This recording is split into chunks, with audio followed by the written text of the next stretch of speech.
کے باوجود کبھی درد سر تک کی نہیں ہوا، اور دوسری طرف کچھ انبیاء علیہ السلام تھے جنہیں دشمنوں نے آرے تک چلائے، چیر کر دو ٹکڑے تک کر ڈالے۔ رسول اللہ صلی اللہ علیہ وسلم نے فرمایا، مہاجرین میں سے جو فقیر اور مفلس تھے وہ امیر مہاجرین سے 40 سال پہلے جنت میں داخل ہوں گے۔ اور ایک اور حدیث میں آتا ہے، رسول اللہ صلی اللہ علیہ وسلم نے ارشاد فرمایا، اللہ تعالیٰ جب کسی بندے سے محبت فرماتے ہیں تو اسے دنیا سے اس طرح پرہیز کراتا ہے جیسے تم لوگ اپنے بیمار کو پانی سے روکتے ہو۔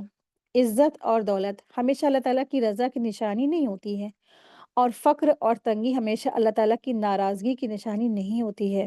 اللہ تعالیٰ کبھی نعمتیں دے کر آزماتا ہے، اور اللہ تعالیٰ کبھی نعمتوں سے محروم کر کر درجات بلند فرماتا ہے۔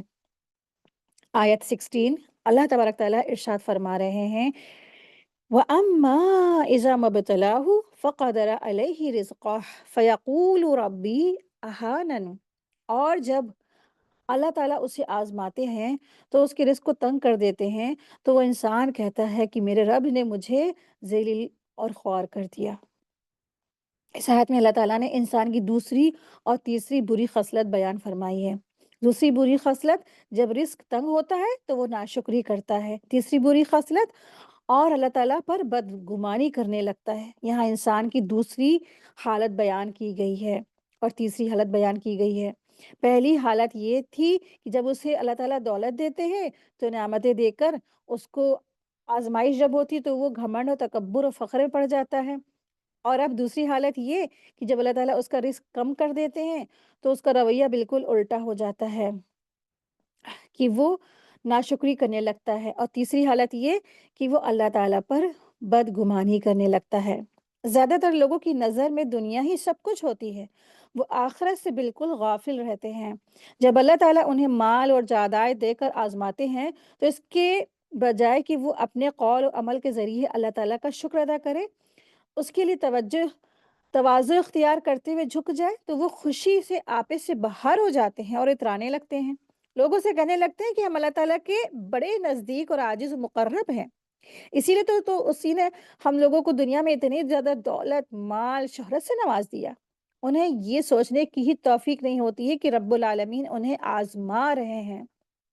اگر اللہ تعالیٰ انہیں امتحان کے طور پر فقر و فاقہ میں مبتلا کر دیتے ہیں تو وہ فوراً شکوہ کرنے لگتے ہیں کہ اللہ تعالیٰ نے ہمیں محتاجی میں ڈال کر ذلیل اور رسوا کر دیا۔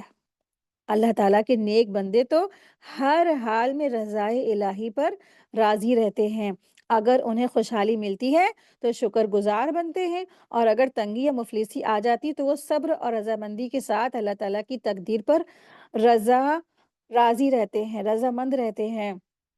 لیکن اس جگہ جن انسانوں کا تذکرہ ہے وہ لوگ ہیں جنہیں جب دولت ملتی ہے تو وہ ہر طرح کی حد سے بڑی ہوئی حرکتیں کرتے ہیں، اور پھر جب وہ انہی میں ڈوبے رہ جاتے ہیں اور وہ یہ سمجھنے لگتے ہیں کہ ہماری یہ ساری نافرمانیاں بھی ہمارے رب کو پسند ہیں، کیونکہ اگر ایسا نہ ہوتا تو وہ ہمیں اتنی فراوانی رزق کیوں دیتا؟ یعنی وہ سوچتے ہیں اگر اللہ ہم سے ناراض ہوتا تو ہمیں مال و دولت کیوں دیتا؟ وہ تو رزاق ہے، اگر ہماری حالت غلط ہوتی تو ہمیں وہ تنگی دیتا۔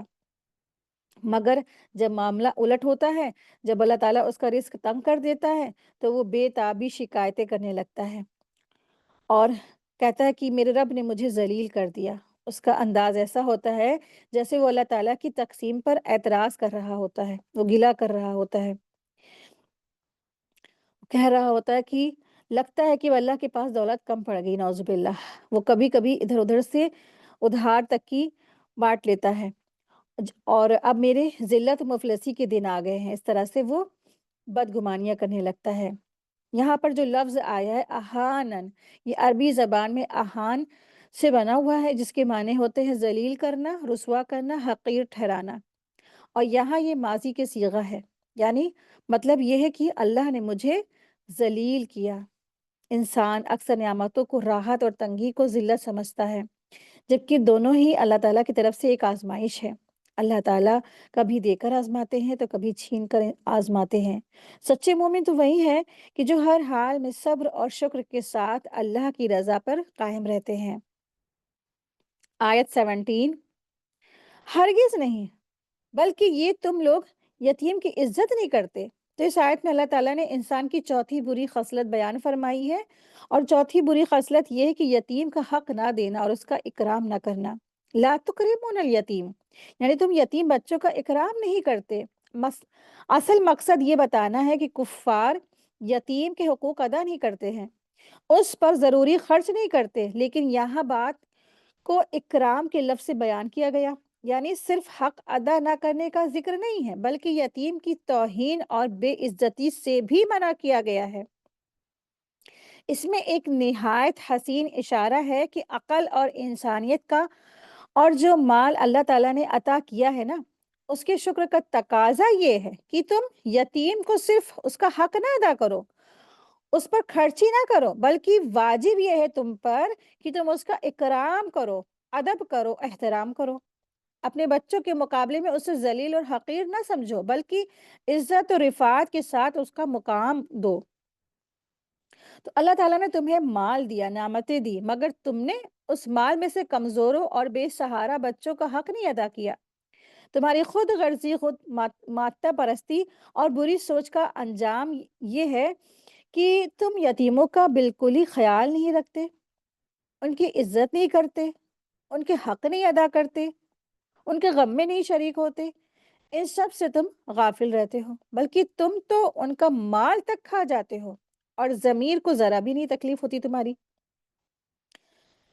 تو انسان کی کنجوسی اور دنیا کی محبت اس حد تک بڑھ گئی ہے کہ فقیروں اور مسکینوں کو کھانا کھلانے کی ترغیب تک نہیں دیتے ہیں، اور وراثت میں ملے ہوئے مال میں بھی یتیم بچوں اور عورتوں کے حصے کو اپنے مال میں ملا کر پورا ہڑپ کر جاتے ہیں، بنا کسی احساس اور شرم کے۔ ابن زید نے کہا ہے، کفار کے جو قریش تھے تو قریش کے جو کفار تھے وہ عورتوں اور چھوٹے بچوں کو وراثت سے حصہ نہیں دیا کرتے تھے۔ پھر انہوں نے یہ آیت پڑھی، اے نبی صلی اللہ علیہ وسلم، لوگ آپ سے عورتوں کے بارے میں حکم پوچھتے ہیں تو آپ کہہ دیجئے کہ اللہ تعالیٰ خود انہیں ان کے حق کا حکم دے رہا ہے، اور ان یتیم لڑکیوں اور کمزور بچوں کے بارے میں جو ان کے حق نہیں دیے جاتے ہیں۔ تو یتیم کی پرورش کرنا بڑی فضیلت ہے۔ حدیث میں آتا ہے، سب سے اچھا گھر وہ ہے جس میں یتیم ہو اور اس کی پرورش کی جا رہی ہو، اور سب سے برا گھر وہ ہے جس میں یتیم ہو اور اس کے ساتھ بدسلوکی کی جا رہی ہو۔ ایک اور حدیث میں آتا ہے، رسول اللہ صلی اللہ علیہ وسلم نے اپنی انگلیوں سے اشارہ کرتے ہوئے فرمایا، میں اور یتیم کی کفالت کرنے والا جنت میں اس طرح ہوں گے، یعنی بہت ہی قریب قریب۔ تو اس آیت میں انسان کی نافرمانی کی اصل جڑ بتائی گئی، وہ کیا ہے؟ خود غرضی، بخل، دنیا پرستی اور یتیموں کی عزت نہیں کرنا۔ جب تک انسان کے دل میں یتیم، مسکین اور مجبوروں کا درد نہیں ہوگا، وہ کبھی بھی اللہ تعالیٰ کی رضا حاصل نہیں کر سکتا۔ دیکھیں آیت نمبر 18 ہے، اللہ تبارک تعالیٰ ارشاد فرما رہے ہیں، اور تم مسکینوں کو کھانا کھلانے کی ترغیب نہیں دیتے۔ تو اس آیت میں اللہ تعالیٰ نے دنیا پرست غافل انسان کی پانچویں اور چھٹی بری خصلت بتائی ہے۔ وہ کیا ہے پانچویں بری خصلت؟ وَلَا تَحَاضُّونَ عَلَىٰ طَعَامِ الْمِسْكِينِ، مسکینوں اور غریبوں کو تم کھانا کھلانے کی ترغیب نہیں دیتے۔ اور سکس بری خصلت یہ ہے، اور دوسروں کو نیک کام کی دعوت نہیں دیتے، نہ تو خود کھانا کھلاتے ہو اور نہ ہی تم کھانا کھلانے کی لوگوں کو ترغیب دیتے ہو۔ تو یہاں مسکینوں کو کھانا کھلانے کی اہمیت اور فضیلت کا بیان کیا گیا ہے۔ اللہ تعالیٰ فرماتے ہیں کہ یہ دنیا پرست اور مال اور دولت کے جو پجاری ہیں، ایسے لوگ نہ تو خود غریبوں کو کھانا کھلاتے ہیں، نہ ہی دوسروں کو اس نیک کام کی ترغیب دیتے ہیں، یعنی وہ خود تو یہ کرتے نہیں اور نہ ہی دوسروں کو یہ کرنے کو کہتے ہیں۔ وہ خود تو دور ہے، یہ دوسروں کو بھی نہیں کہتے کہ مسکینوں کا خیال رکھو، انہیں کھلاؤ، ان کی مدد کرو۔ حالانکہ انسان کی ذمہ داری یہ ہے کہ وہ خود بھی نیکی کرے، دوسروں کو بھی نیکی کی طرف بلائے۔ لفظ تحادونا کا مطلب ہے کہ ایک دوسرے کو کسی کام پر ابھارنا، ترغیب دینا یا حوصلہ بڑھانا۔ یعنی اللہ تعالیٰ اس آیت میں سمجھا رہے ہیں کہ مسکینوں کے معاملے میں صرف اتنا کافی نہیں ہے کہ کوئی بھی انسان کبھی کبھی ان کے آگے دو چار نوالے ڈال دے، بلکہ اللہ کے نزدیک اصل مقصد یہ ہے کہ معاشرے میں ایسا ماحول رائج بنے رواج بنے جہاں ہر صاحب اختیار خود بھی خدمت کرے اور دوسروں کو بھی اس کے لیے ترغیب دے، یعنی لوگوں میں یہ جذبہ پیدا کرے کہ وہ بھی غریبوں کا، مسکینوں کا، یتیموں کا دھیان رکھے۔ ایسا نہ ہو کہ کوئی خود تو تھوڑا بہت دے دے لیکن دوسروں کو دینے سے روکتا رہے، تاکہ اس کی کنجوسی فطرت اور خود غرضی چھپی رہے۔ لفظ طعام جو یہاں پہ لفظ آیا ہے، تو یہاں طعام سے مراد صرف کھانے تک محدود نہیں ہے، بلکہ یہ وسیع معنوں میں استعمال ہوا ہے۔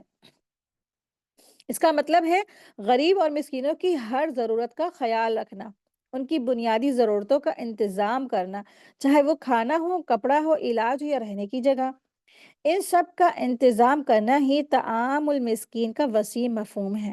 یعنی یہ آیت ہمیں سکھاتی ہے کہ اللہ کے نزدیک اصلی نیک کام وہ ہے جو صرف خود نیکی نہ کرے بلکہ دوسروں کو بھی نیکی پر ابھارے اور معاشرے میں محبت، رحم اور انسانیت کا ماحول بنائے۔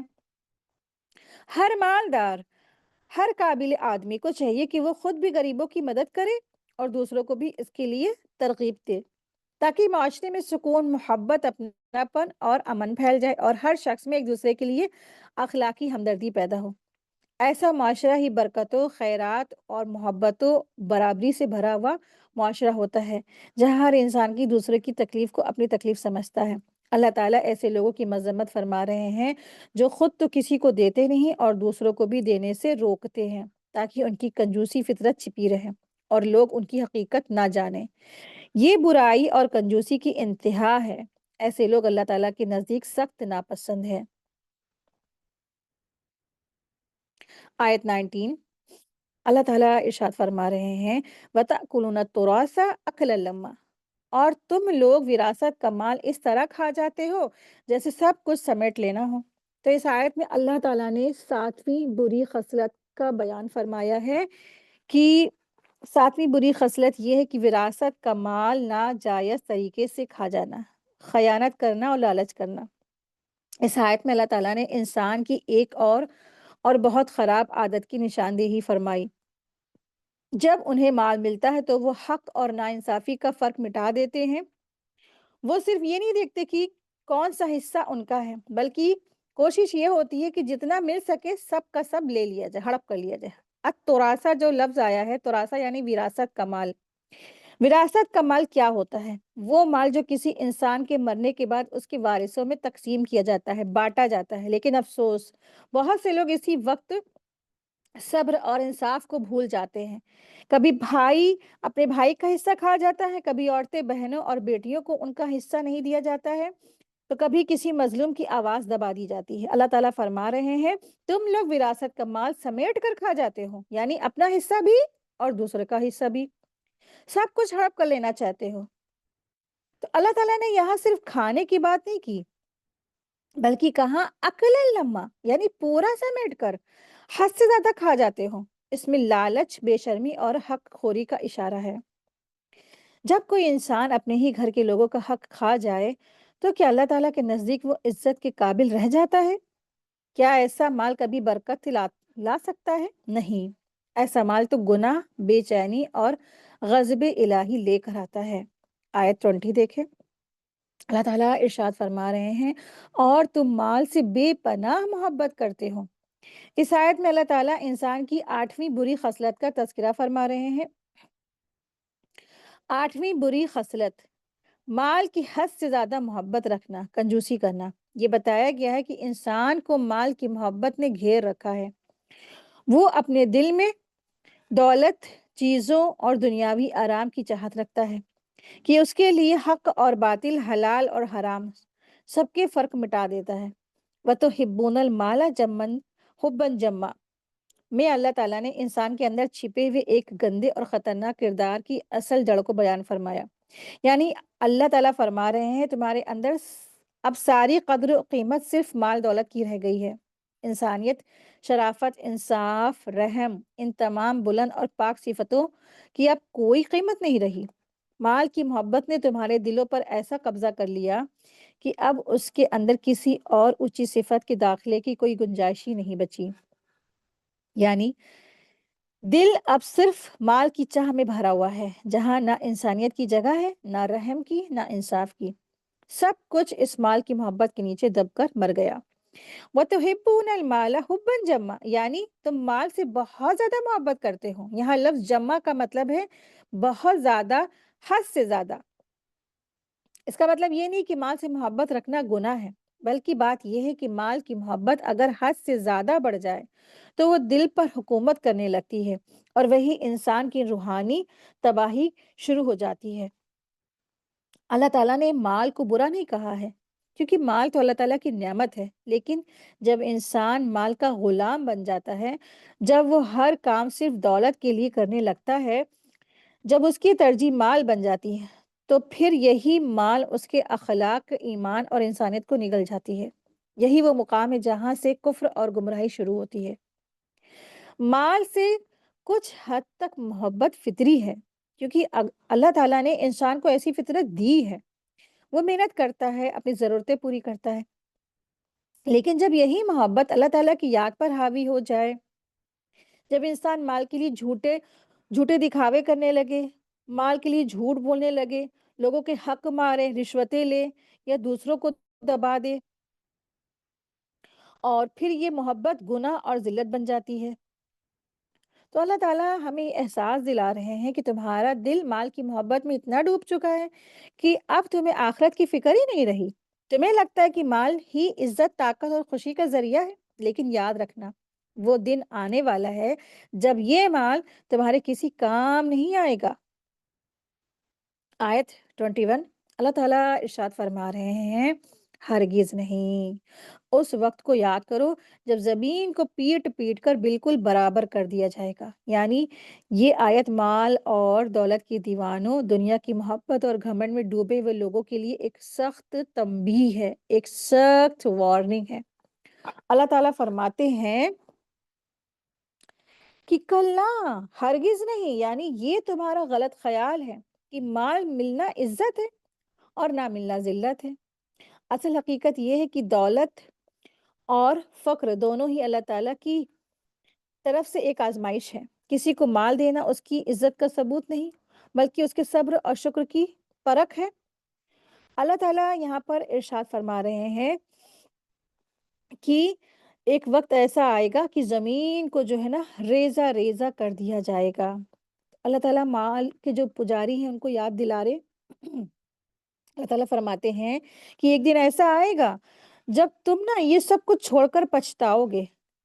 تم چاہو گے کہ کاش جو مال ہم نے جمع کیا، جو حق ہم نے کھا لیے، جو تکبر میں ہم نے خرچ کیا، وہ سب آخرت کی کاش ہم تیاری میں لگا دیتے، یہ مال کاش ہم آخرت کی تیاری میں لگا دیتے، لیکن اس دن پچھتاوا بیکار ہوگا۔ کیوں؟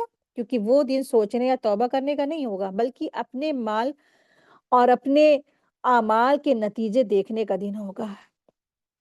اذا دکت الارض دکا دکا، لفظ جو یہاں پہ دکتی کا آیا ہے، تو دکتی کا مطلب ہے توڑنا، مروڑنا اور پیس دیا جانا، یعنی قیامت کے دن یہ زمین اپنی اونچ نیچ اور پہاڑ، دریا وغیرہ سب کھو دے گی، ہر چیز برابر کر کے سمتل میدان بنا دی جائے گی۔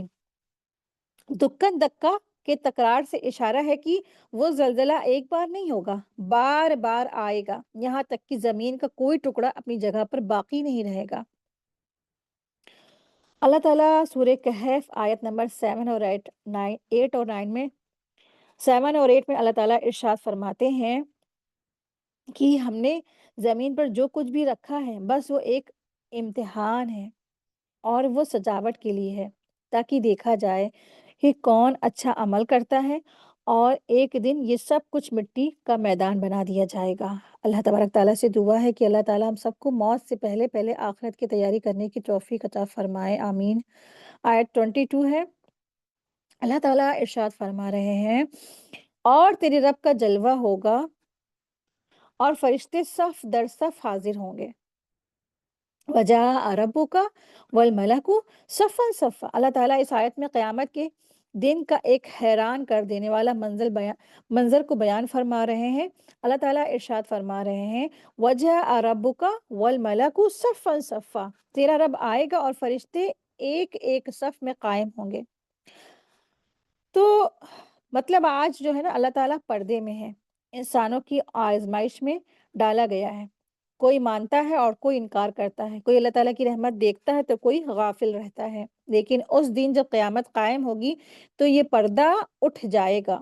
اللہ تعالیٰ اپنی جلال اور عظمت کے ساتھ ظاہر ہوں گے اور اس کے آس پاس فرشتے صف در صف کھڑے ہوں گے، یعنی لاکھوں کروڑوں فرشتے پورے انتظام اور ادب کے ساتھ ایک بڑا سا جلوس کی طرح نا، جیسے ایک بڑا سا جلوس کسی بادشاہ کا نکلتا ہے نا، اس سے بھی کہیں زیادہ بڑھ کر۔ تو اس وقت حقیقت بالکل صاف نظر آئے گی کہ اب کسی کے پاس انکار یا شک کی کوئی گنجائش نہیں رہے گی۔ اللہ تعالیٰ کی آنے کا مطلب کیا ہے؟ اب سوال یہ اٹھتا ہے کہ اللہ تعالیٰ کا آنا کیسا ہوگا؟ تو یاد رکھیے یہ آخرت کے احوال میں سے ہے جو غیبی اور متشابہہ میں سے ہے، اس لیے ہمیں انہیں ویسا ہی مان لینا چاہیے جیسا اللہ تعالیٰ نے بتایا ہے، بنا یہ کوشش کیے کہ کس طرح ہوگا، کیسا ہوگا۔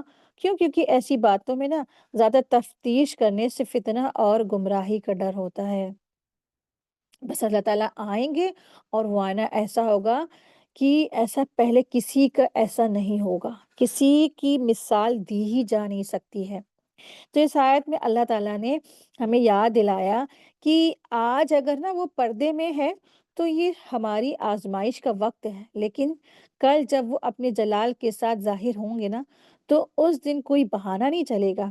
اس لیے سمجھدار انسان وہ ہے جو آج ہی اس دن کی تیاری کر دے، یعنی اس قیامت کے دن کی تیاری کر لے، تاکہ جب اللہ تعالیٰ کا جلوہ سامنے آئے تو اس کا چہرہ شرمندگی سے نہیں بلکہ نور سے بھرا ہوا ہو۔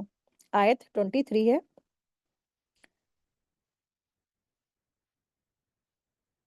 اللہ تعالیٰ ارشاد فرما رہے ہیں، اور اس دن جہنم کو کھینچ کر لایا جائے گا، اور اس دن حق اور حقیقت کو اچھی طرح سمجھ لیا جائے گا۔ تو اس دن جہنم کو کھینچ کر لایا جائے گا اور اس دن انسان اچھی طرح سمجھ لے گا، لیکن اس سمجھنے کا اسے کوئی فائدہ نہیں ہوگا۔ اس قیامت میں آنے کے بعد دراصل انسان کو سب سمجھ میں آ جائے گا، لیکن اس کو کوئی فائدہ نہیں دے گا۔ تو دراصل اس آیت میں قیامت کے دن کا ایک دل دہلا دینے والا منظر بیان کیا گیا ہے۔ اللہ تبارک تعالیٰ ارشاد فرماتے ہیں وَجِیءَ یَوْمَئِذٍ بِجَہَنَّمَ، اور اس دن قیامت جب آ جائے گی نا تو جہنم کو لایا جائے گا، یعنی اس دن جب حساب کتاب کا وقت آئے گا جہنم کو میدان محشر میں لایا جائے گا۔ حدیث میں آتا ہے اس دن جہنم کو 70,000 لگامیں دی جائیں گی اور ہر لگام کو 70,000 فرشتے کھینچ رہے ہوں گے۔ مسلم کی حدیث نمبر 2842 ہے اس کا نمبر۔ قیامت کے دن جہنم کو حاضر کیا جائے گا، یعنی اسے لایا جائے گا اس کے شعلے اور چیخوں کے ساتھ، تاکہ سب لوگ دیکھ سکیں کہ وہ کیسی بھیانک جگہ ہے۔ اس وقت انسان کی آنکھیں غفلتوں کے سارے پردے اس کی آنکھوں سے ہٹ جائیں گے اور آنکھیں پھٹے کی پھٹی رہ جائیں گی۔ وہ ساری سچائی اور حقیقت کو سمجھ لے گا، اب کوئی شک نہیں رہے گا، نہ جنت ہونے میں نہ جہنم ہونے میں۔ لیکن افسوس، اس وقت یہ سمجھ آنا اور مان جانا کسی کے کام نہیں آئے گا۔ یومئذ یتذکر الانسان، اس دن انسان کو یاد آئے گا، یعنی جب یہ سب منظر سامنے آ جائے گا، جب انسان اپنے سارے اعمال دیکھ لے گا تب اسے یاد آئے گا، سب یاد آئے گا کہ اس نے دنیا میں کیا کیا تھا، کن کن نصیحتوں کو ٹھکرایا تھا، کس وقت کو اس نے اللہ تعالیٰ کی آیتوں کا مذاق اڑایا تھا، کس موقع کو توبہ کے لیے اس نے ٹال دیا تھا، اور کس چیز کو زیادہ اہمیت دی، دولت کو یا آخرت کو۔ اللہ تعالیٰ ارشاد فرماتے ہیں وَأَنَّا لَهُ الذِّكْرَىٰ، لیکن جب اس کی یہ یاد کس کام کی، یعنی اب پچھتانا، اب یاد کرنا، اب توبہ کی تمنا رکھنا بالکل بیکار ہے، کیونکہ اب عمل کا وقت ختم ہو چکا ہے اور اب حساب کا وقت ہے، موقع نہیں ہے۔ تو آج کی دنیا امتحان گاہ ہے جہاں اللہ تعالیٰ نے ہمیں دیکھے بغیر ایمان لانے کا موقع دیا ہوا ہے، یعنی ایمان بالغیب۔ لیکن اس دن جب سب کچھ آنکھوں کے سامنے ہوگا نا، جب جہنم لائی جائے گی، جب جنت کا نظارہ ہوگا، تو اس وقت ایمان لانا دیکھ کر جو ہے ایمان لانا جو کسی کام کا نہیں رہ جائے گا۔ تو ایمان بالمشاہدہ ہوگا جو کسی بھی کام کا نہیں رہے گا۔ کیوں؟ کیونکہ اللہ تعالیٰ چاہتے ہیں کہ انسان غیب پر یقین کر کے عمل کرے۔ جب تک پردہ ہے، جب تک آزمائش ہے، پردہ اٹھ گیا، آزمائش ختم۔ سورہ مریم میں آیت نمبر 30 میں اللہ تبارک تعالیٰ ارشاد فرماتے ہیں، کتنا اچھا سنیں گے اور دیکھیں گے یہ لوگ اس دن جب وہ ہمارے پاس سامنے پیش ہوں گے، لیکن آج یہ ظالم کھلی گمراہی میں ہے۔ یعنی اس دن تو سب کچھ صاف نظر آئے گا، مگر آج وہ دیکھنے اور سمجھنے کو تیار ہی نہیں ہے۔ اور سورہ محمد آیت 18 میں اللہ تعالیٰ ارشاد فرماتے ہیں، جب قیامت قائم ہوگی نا اور وہ بھیانک گھڑی آ جائے گی، تو اس وقت اس کا ماننا سمجھنا کسی کام نہیں آئے گا۔ جب سب کچھ سامنے آ جائے گا تو کافر، گناہگار اور غافل لوگ کہیں گے، کاش میں نے اس دن کی تیاری کر لی ہوتی، کاش میں نے اپنے مال، وقت اور طاقت کو اللہ تعالیٰ کی راہ میں لگا دیا ہوتا۔ لیکن اس وقت کا پچھتاوا بیکار ہوگا، کیونکہ ایمان لانے اور توبہ کرنے کا وقت تو اس دنیا تک کی زندگی تھا۔ اب زندگی ختم، وقت ختم۔ یہاں اللہ تعالیٰ ایک بہت گہرے انداز میں بیان فرما رہے ہیں کہ اے انسان، آج اگر تو اپنی غلطیاں یاد کرتا ہے تو تیرا نصیب بدل سکتا ہے، لیکن اگر تجھے یاد تب آئے جب جہنم سامنے ہو تو یہ بے فائدہ ہوگا۔ اس دن جہنم کو لایا جائے گا اور جب انسان اسے دیکھے گا نا تو اسے سب کچھ یاد آئے گا، لیکن اس سے جو اس نے دنیا میں دوسرے جو دنیاوی کاموں کو ترجیح دی نا، مگر اب بہت دیر ہو چکی ہوگی، اب نصیحت کام نہیں آئیں گی، حسرتیں کام نہیں آئیں گی، اب تو بس وقت ختم ہو چکا۔ تو آپ ذرا سوچیں کہ کہیں ہم بھی ان لوگوں میں تو نہیں ہیں جو یاد تب کرتے ہیں جب موقع ہاتھ سے نکل جاتے ہیں۔ تو موقع ہے تو ابھی یاد کرنا ہے، موقع اگر نکل گیا تو یاد کرنا کوئی بھی فائدہ نہیں دے گا۔ تو آج ہی اپنے دلوں کا رخ آخرت کی طرف موڑ لیجئے۔ کیوں؟ کیونکہ کل کا دن صرف حسرتوں کا ہوگا۔ آیت 24 ہے، اللہ تبارک تعالیٰ ارشاد فرما رہے ہیں، یقول یا لیتنی قدمت لی حیاتی، انسان کہے گا کاش میں نے اپنی زندگی کے لیے کچھ آگے بھیجا ہوتا، کاش میں نے اپنی آخرت کی زندگی کی اصل جگہ کے لیے نا میں نے کچھ آگے بھیجا ہوتا۔ جب جہنم لائی جا چکی ہوگی، اب انسان دیکھ چکے گا، اب وہ اپنے اعمال کو سامنے دیکھتا ہے اور حسرتوں سے کہتا ہے، یا لیتنی قدمت لی حیاتی، کاش میں نے اپنی زندگی کے لیے کچھ آگے بھیجا ہوتا۔ یعنی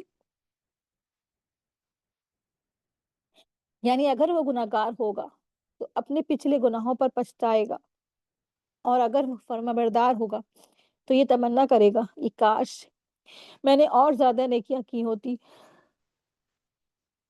رسول اللہ صلی اللہ علیہ وسلم نے ارشاد فرمایا، اگر کوئی شخص اپنی پیدائش سے لے کر بڑھاپے تک اللہ تعالیٰ کی اطاعت میں سجدہ کرتے ہوئے زندگی گزارے، تب بھی وہ قیامت کے دن اپنی اس عبادت پر بہت معمولی وہ سمجھ رہا ہوگا، تو اپنی اس عبادت کو وہ بہت معمولی سمجھ رہا ہوگا اور یہ تمنا کرے گا کہ کاش مجھے پھر دنیا میں لوٹا دیا جاتا تاکہ میں اور زیادہ عمل کر کے اور زیادہ ثواب حاصل کر سکتا۔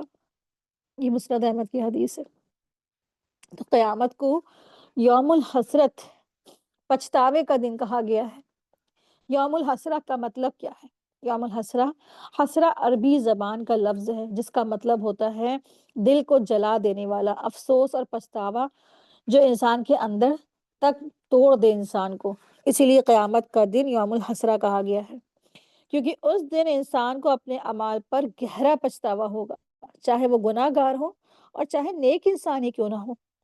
سورہ زمر میں آیت نمبر 56 میں اللہ تبارک تعالیٰ ارشاد فرماتے ہیں کہ انسان کہے گا، ہائے افسوس، میں نے اللہ تعالیٰ کے حکموں میں کیسی کوتاہی کی۔ ایک اور دوسری جگہ اللہ تعالیٰ نے ارشاد فرمایا سورہ مریم آیت نمبر 39 میں، انہیں پچھتاوے کے دن سے ڈراؤ جب فیصلہ ہو جائے گا۔ اس دن دراصل گناہگار پچھتائیں گے اور اس نے اللہ تعالیٰ کی نافرمانی کیوں کی، اور نیکی کرنے والا بھی پچھتائے گا کہ اس نے اور زیادہ عمل کیوں نہیں کیے، تو وہ دن کیا ہے؟ پچھتاوے کا ہوگا۔ رسول اللہ صلی اللہ علیہ وسلم نے ارشاد فرمایا، قیامت کے دن تم میں سے ہر ایک سے اللہ تعالیٰ مخاطب ہوگا، اور اللہ تعالیٰ اور اس شخص کے درمیان کوئی ترجمان نہیں ہوگا، یعنی جو لینگویج سمجھانے والا نا۔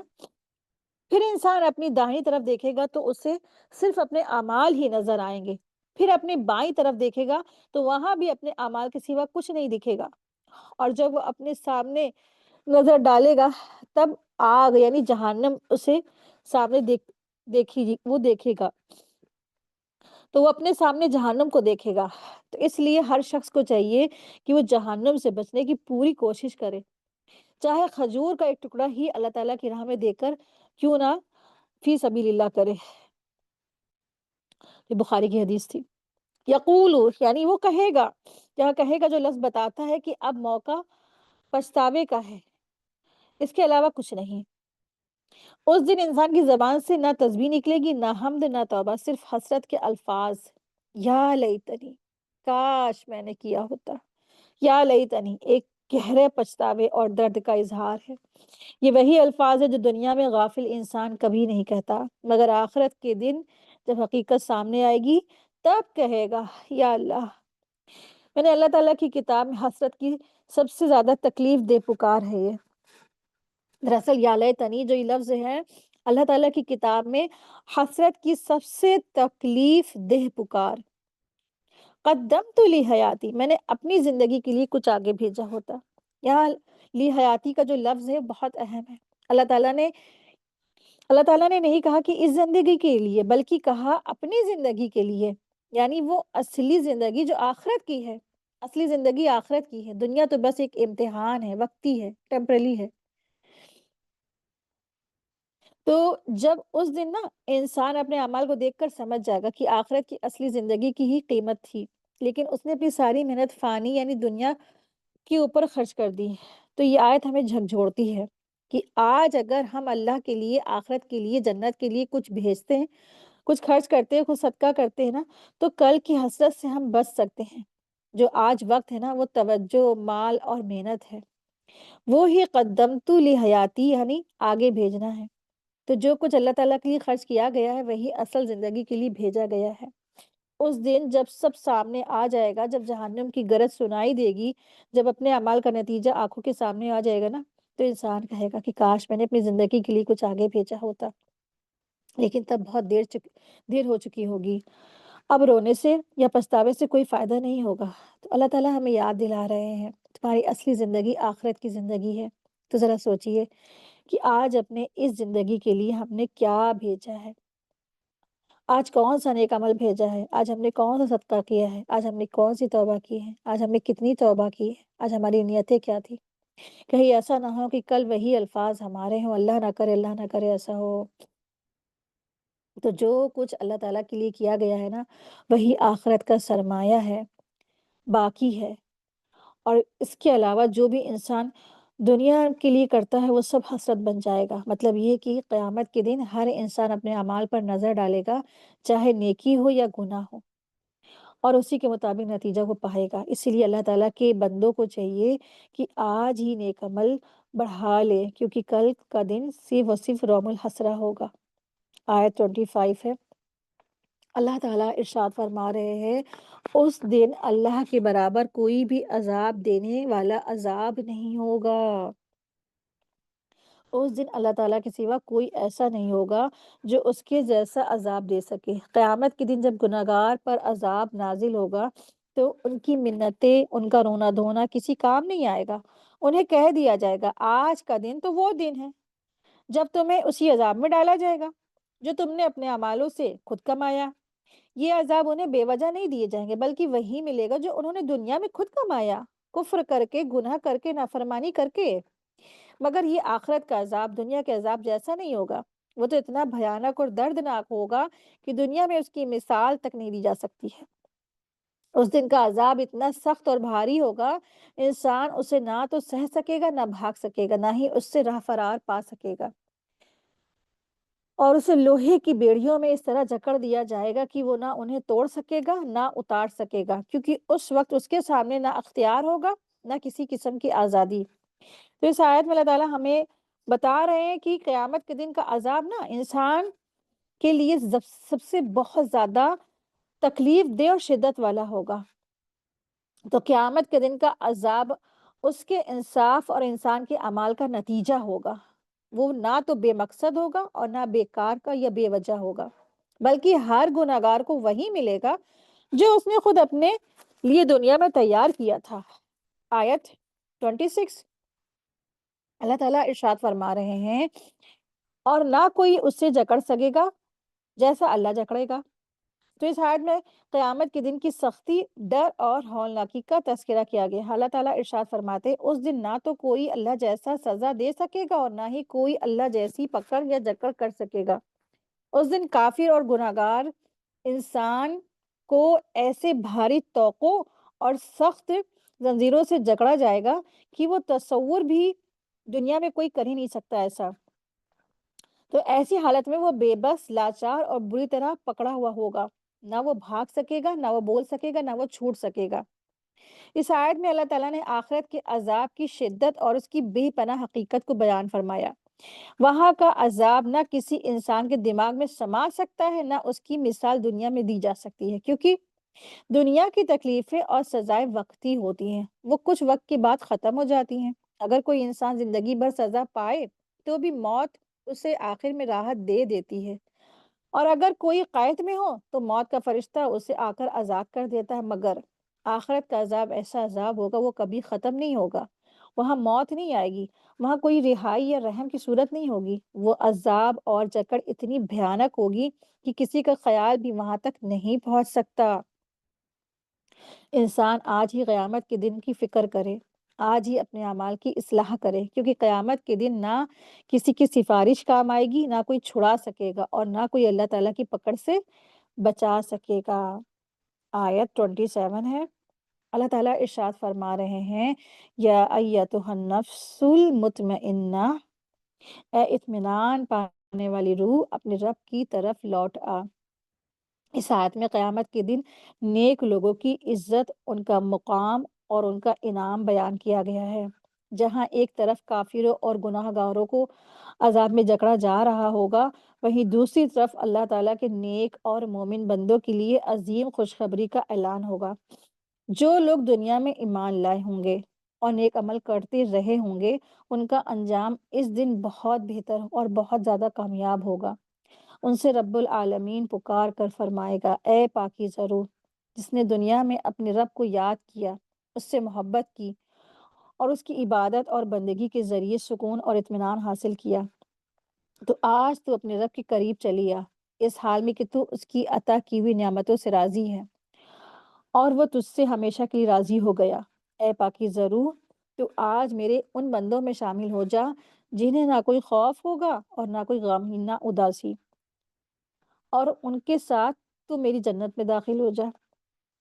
یعنی وہ نفس جو دنیا میں ایمان اور صبر اور اللہ تعالیٰ کی یاد میں سکون پائی رہی، جو تکلیفوں میں بھی رب کی رضا مند رہی، جس نے ہر حال میں اللہ پر یقین رکھا اور اس کے حکموں پر وہ قائم رہی، تو ایسی روح سے کہا جائے گا۔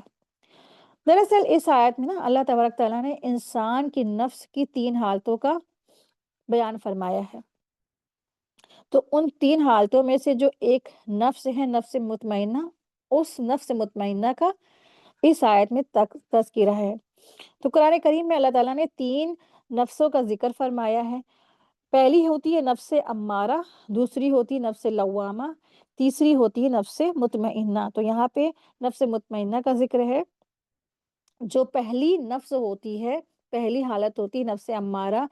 جو نفس امارہ وہ نفس جو برائی کی طرف اکساتی ہے، اس کا مقصد صرف خواہشیں پوری کرنا، شہرت، گھمنڈ اور اپنی مرضی چلانا ہوتا ہے۔ اس حالت میں انسان دوسروں کے حق کی پرواہ نہیں کرتا، ہر وہ کام کرتا ہے جو اس کے نفس کو اچھا لگتا ہے، چاہے وہ گناہ ہی کیوں نہ ہو۔ بے شک نفس برائی کا حکم دینے والی ہے۔ تو سورہ یوسف میں ارشاد فرمایا ان النفس لامارۃ بالسوء الا ما رحم ربی ان ربی غفور الرحیم، آیت نمبر 53 میں، کہ بے شک میرا رب بخشنے والا ہے اور رحم کرنے والا ہے۔ تو اس میں نا یوسف علیہ السلام نے فرمایا تھا کہ جو جو نفس ہے نا، بے شک نفس برائی کا حکم دینے والی ہے، مگر جس پر میرا رب رحم کرے، اور بے شک جو میرا رب ہے نا وہ بہت ہی رحم کرنے والا ہے اور بخشنے والا ہے۔ پھر دوسری جو نفس ہے، نفس لوامہ، نفس لوامہ وہ نفس جو گناہ کرنے کے بعد شرمندہ ہوتی ہے، اپنے آپ کو ملامت کرتی ہے، مجھے یہ نہیں کرنا چاہیے، اندر سے کچوکے لگانے والی جو نفس ہوتی ہے، اسی کو آج کی زبان میں ضمیر کہا جاتا ہے۔ جب انسان کے اندر اچھائی جو ہوتی ہے نا وہ جاگتی ہے اور برائی کرنے پر اس کو کچوکے لگاتی ہے، وہ اپنے کام پر پچھتاوا کرتا ہے، وہ اپنے برے کام کو کر کے پچھتاتا ہے، توبہ کی طرف لوٹتا ہے، تو یہی اس کی روح، یہی اس کی جو نفس، نفس لوامہ ہوتی ہے۔ قرآن میں آتا ہے سورہ قیامہ آیت نمبر 2 میں، وَلَا أُقْسِمُ بِالنَّفْسِ اللَّوَّامَةِ، تو یہاں پہ نفس لوامہ کا تذکرہ ہے کہ نہیں میں قسم کھاتا ہوں اس روح کی جو اپنے آپ کو ملامت کرتی ہے۔ تو اللہ تعالیٰ نے اسی نفس لوامہ کی قسم کھائی ہے، کیونکہ اسی کے اندر یہ گواہی موجود ہے اور انسان جانتا ہے کیا اچھا ہے اور کیا برا۔ پھر تیسری آتی ہے نفس مطمئنہ، وہ روح جو اللہ تعالیٰ کی اطاعت میں سکون اور اطمینان پاتی ہے، وہ گناہ سے نفرت کرتی ہے اور نیکی کرنے میں وہ لطف اور سکون محسوس کرتی ہے۔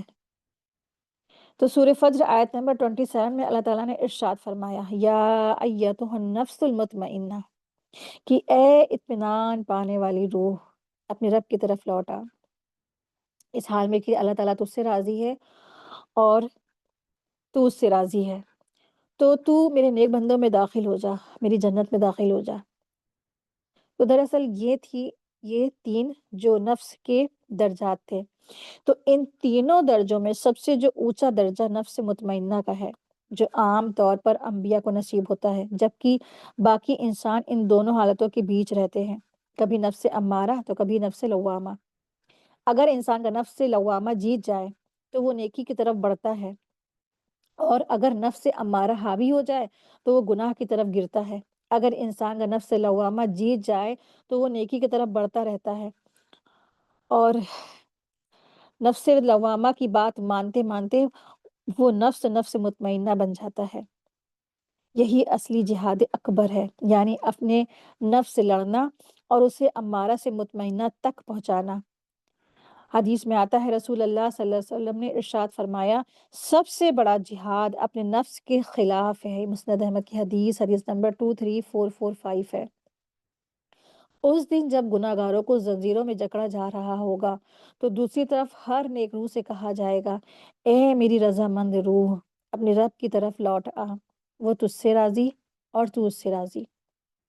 نفس مطمئنہ سے مراد وہ انسان ہے جس نے بنا کسی شک شبہ کے پورے یقین اور سکون کے ساتھ اللہ تعالیٰ کو ہی صرف اپنا رب مان لیا، اور انبیاء علیہ السلام کے لائے ہوئے دین حق کو اپنا دین قرار دیا، جس عقیدے اور جس حکم کو بھی اللہ تعالیٰ نے اپنے رسول صلی اللہ علیہ وسلم کو پہنچانے کو کہا، جس چیز سے بھی اللہ کے دین نے منع کیا ہے، اس نے اسے مجبوری میں نہیں بلکہ اس یقین کے ساتھ اس سے پرہیز کیا کہ واقعی میں وہ بری چیز ہے۔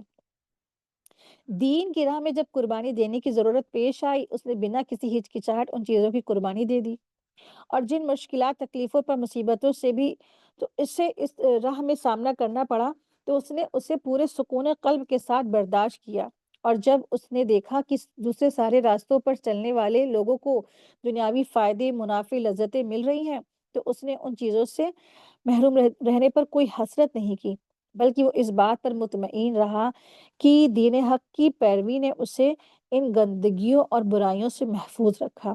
یہی کیفیت ہے جسے قرآن نے دوسری جگہ کہا، شرع صدر کہا۔ جس کو اللہ تعالیٰ ہدایت دینا چاہتا ہے اس کا سینہ اسلام کے لیے کھول دیتا ہے تاکہ وہ سکون اور اطمینان کے ساتھ اللہ کے دین کو قبول کرے۔ تو ایسا شخص نفس مطمئنہ ہوتا ہے۔ آیت 28 ہے، اللہ تعالیٰ ارشاد فرما رہے ہیں ارجعی الی ربک راضیہ مرضیہ، اپنے رب کی طرف لوٹ آ اس حال میں کہ تو اس سے راضی، وہ تجھ سے راضی۔ اس آیت میں اللہ تعالیٰ نے نفس مطمئنہ کو ایک بے حد نرم، پیارے اور محبت بھرے انداز سے پکارا ہے۔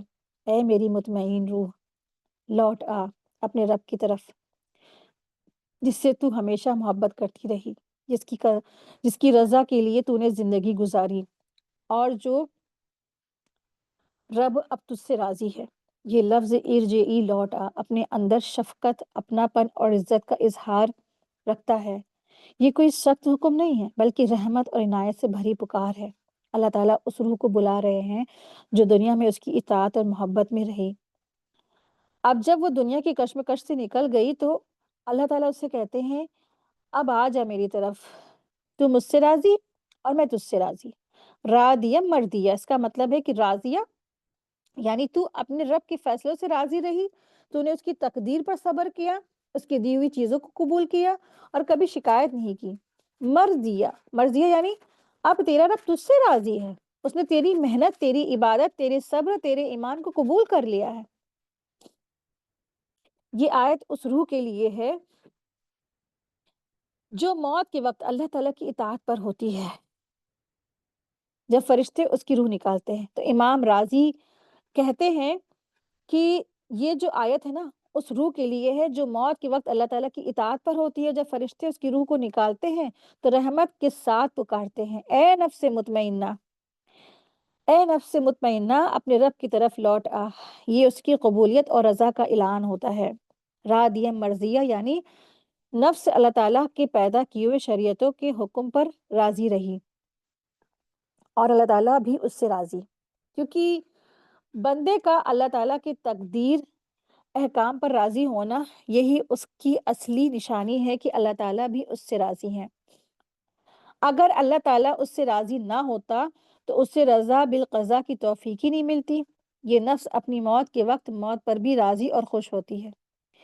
حضرت ابو عبادہ بن صامت رضی اللہ عنہ کہتے ہیں کہ رسول اللہ صلی اللہ علیہ وسلم نے ارشاد فرمایا جو شخص اللہ تعالیٰ سے ملنے کو پسند کرتا ہے اللہ تعالیٰ بھی اس سے ملنے کو پسند فرماتا ہے، اور جو اللہ سے ملنے کو ناپسند کرتا ہے اللہ بھی اس سے ملنے کو ناپسند کرتا ہے۔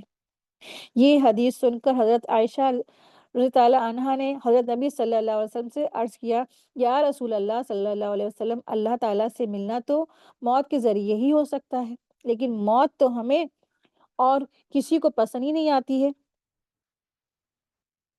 تو آپ صلی اللہ علیہ وسلم نے ارشاد فرمایا اے عائشہ بات ایسی ہے نہیں ہے، اصل بات یہ ہے کہ جب مومن کے موت کا وقت آتا ہے تو فرشتے اس کے پاس آ کر اللہ کی رضامندی اور جنت کی خوشخبری دیتے ہیں، جسے سن کر اسے موت پیاری لگنے لگتی ہے۔ اور اسی طرح جب کافر کی موت کا وقت آتا ہے تو اس کے سامنے عذاب اور سزا کا منظر پیش کیا جاتا ہے، اس لیے اس کے لیے موت سے بڑھ کر کوئی ناپسند چیز نہیں لگتی ہے۔ آیت 30 اللہ تعالیٰ ارشاد فرما رہے ہیں وَادْخُلِي جنتی، اور داخل ہو جا میری جنت میں۔ اس آیت میں اللہ تعالیٰ نے جنت کو اپنی طرف منسوب کر کے کہا میری جنت فرمایا، جو کہ بہت بڑا عزت اور اکرام ہے۔ اس اظہار سے یہ بات سمجھ میں آتی ہے کہ جنت میں صرف ہر قسم کی نعمتیں، آرام، سکون ہی نہیں، بلکہ سب سے بڑی نعمت یہ ہے کہ وہاں اللہ تعالیٰ کی رضا اور اس کی خوشی حاصل ہوگی۔ ان آیت میں مومنین کی جزا اور ثواب کا تذکرہ اس انداز میں بیان ہوا ہے کہ ان کی روحوں کو اللہ تعالیٰ کی طرف سے فرشتوں کے ذریعے عزت اور تکریم کے ساتھ خطاب کیا جائے گا، جیسا کہ آیت میں ہی بیان ہوا ہے۔ اب سوال یہ کہ یہ خطاب کس وقت ہوگا؟ اس بارے میں مفسرین کے دو قول ہیں۔ پہلا ہے کچھ علماء نے فرمایا یہ خطاب قیامت کے دن حساب کتاب کے بعد ہوگا، کیونکہ اس سے پہلے کی آیت میں کافروں کے عذاب کا تذکرہ ہے اور وہ بھی قیامت کے بعد کا، اس لیے مومنوں میں سے خطاب اسی وقت ہوگا، تو اس لیے مومنوں سے یہ خطاب اسی وقت مناسب ہوگا۔ اور دوسرا یہ ہے کہ کچھ علماء نے کہا ہے کہ یہ خطاب مومن کی موت کے وقت ہی دنیا میں ہوتا ہے، اس پر بہت سی صحیح احادیث میں موجود ہے۔ اس لیے ابن کثیر رحمۃ اللہ علیہ نے لکھا ہے کہ ظاہر بات یہ ہے کہ دونوں ہی موقعوں پر، موت کے وقت بھی اور قیامت کے دن بھی، مومنوں کی روحوں سے خطاب کیا جائے گا۔ رسول اللہ صلی اللہ علیہ وسلم نے ارشاد فرمایا، جب مومن کی موت کا وقت آتا ہے تو رحمت کے فرشتے سفید ریشمی کپڑا لے کر آتے ہیں اور روح سے کہتے ہیں، اخرجی رادیہ مردیہ الی روح اللہ وراہیہ، یعنی اس جسم سے نکل آؤ، تم اللہ تعالیٰ سے راضی ہو اور اللہ تم سے راضی ہے۔ اب تمہارا جانا اللہ تعالیٰ کی رحمت اور جنت کی ہمیشہ کی جنت کی طرف کی نعمتوں کی طرف ہے۔ ایک اور جو حضرت ابن عباس رضی اللہ عنہ بیان فرماتے ہیں کہ ایک دن میں نے یہ آیت یا نفس یا ایتها النفس المطمئنہ نبی صلی اللہ علیہ وسلم کے سامنے پڑھی تو اس وقت حضرت ابوبکر صدیق رضی اللہ عنہ موجود تھے۔ انہوں نے کہا، یا رسول اللہ، کتنا خوبصورت خطاب اور کتنا بڑا اکرام ہے۔ نبی صلی اللہ علیہ وسلم نے فرمایا، سن لو، موت کے بعد فرشتہ یہی خطاب تم کو دے گا۔ چند عجیب واقعات بھی اس کے بارے میں ہمیں ملتے ہیں کہ حضرت سعید بن جبیر رحمۃ اللہ علیہ فرماتے ہیں کہ حضرت ابن عباس رضی اللہ عنہ طائف میں انتقال ہوا ان کا، جب جنازہ تیار ہوا تو ایک عجیب پرندہ جس کی مثال پہلے کبھی بھی نہیں دیکھی گئی وہ آیا اور جنازے کی جو لاش اس پر داخل ہو گیا۔ پھر کسی نے اسے باہر آتے نہیں دیکھا۔ جب جنازے کو قبر میں رکھا جانے لگا تو قبر کے کنارے سے ایک غیبی آواز آئی جس نے یہ آیت تلاوت فرمائی، یا ایتها النفس المطمئنہ۔ سب لوگوں نے دیکھا سنا مگر کسی کو پتہ نہیں چلا کہ وہ آواز کہاں سے آئی۔ طبرانی رحمۃ اللہ علیہ نے کتاب العزائر میں فتان بن رزین ابی ہاشم میں ایک اور عجیب واقعہ بیان فرمایا۔ وہ کہتے ہیں کہ ایک بار ہمیں بلاد روم میں قید کر لیا گیا اور ایک کافر بادشاہ کے سامنے پیش کیا گیا۔ اس نے ہمیں مجبور کیا کہ ہم اس کا دین قبول کریں، جو انکار کرے گا اس کی گردن کاٹ دی جائے گی۔ ہم کچھ لوگ تھے، ان میں سے 3 جان کے ڈر سے مرتد ہو کر اس کے دین میں داخل ہو گئے۔ چوتھا شخص پیش ہوا تو اس نے انکار کیا اور کہا، میں کافر نہیں ہو سکتا۔ تو بادشاہ نے اس کا سر کاٹ دیا اور وہ سر ایک نہر میں ڈال دیا۔ سر پانی کے نیچے چلا گیا۔ پھر تھوڑی دیر میں پانی کی سطح کے اوپر آیا اور ہماری طرف دیکھ کر پکارا، اے فلاں فلاں ساتھیوں، یعنی ساتھیوں کے نام لے کر، سنو، اللہ تعالیٰ نے فرمایا، یا ایتها النفس المطمئنہ ارجعی الی ربک راضیہ مرضیہ فادخلی فی عبادی وادخلی جنتی۔ پھر وہ سر دوبارہ پانی میں غائب ہو گیا۔ یہ منظر سب حاضرین نے دیکھا اور سنا۔ اس وقت بہت سے نصرانی جو تھے، عیسائی لوگ جو تھے، وہ مسلمان ہو گئے، یہاں تک کہ بادشاہ کا تخت بھی کانپ اٹھا۔ وہ 3 لوگ جو پہلے مرتد ہو گئے تھے انہوں نے بھی توبہ کر لی اور پھر سے مسلمان ہو گئے۔ بعد میں خلیفہ ابو جعفر منصور نے ہمیں اس قید سے آزاد کر دیا۔ تو یہ ایک واقعہ تھا۔ تو بہت سارے واقعات ہیں، بہت سے لوگوں کی زندگی میں یہ آیت ہوئی ہوگی، موت کے قریب، موت کے بعد، ہے نا۔ اور اللہ تبارک تعالیٰ سے دعا ہے کہ اللہ تعالیٰ ہم سب کو بھی ان میں شامل فرما دے کہ جن سے کہا جائے گا، اے اطمینان پانے والی جان، لوٹ اپنے رب کی طرف جو تجھ سے راضی اور تو اس سے راضی، اور داخل ہو جا میرے بندوں میں، اور داخل ہو جا میری جنتوں میں۔ اللہ تعالیٰ ہمیں بھی ایسے مومنین میں شامل فرمائے جن سے یہ خطاب کیا جائے گا۔ اے اللہ تعالیٰ ہم سب کو اپنی رضامندی عطا فرما، کامیابیاں عطا فرما، آمین یا رب العالمین۔ وآخر دعوانا ان الحمد للہ رب العالمین۔ سبحانک اللہم و بحمدک، اشہد ان لا الہ الا انت، استغفرک و اتوب الیک۔ السلام علیکم ورحمۃ اللہ وبرکاتہ۔ جزاکم اللہ خیرا کثیرا، بارک اللہ فیکم۔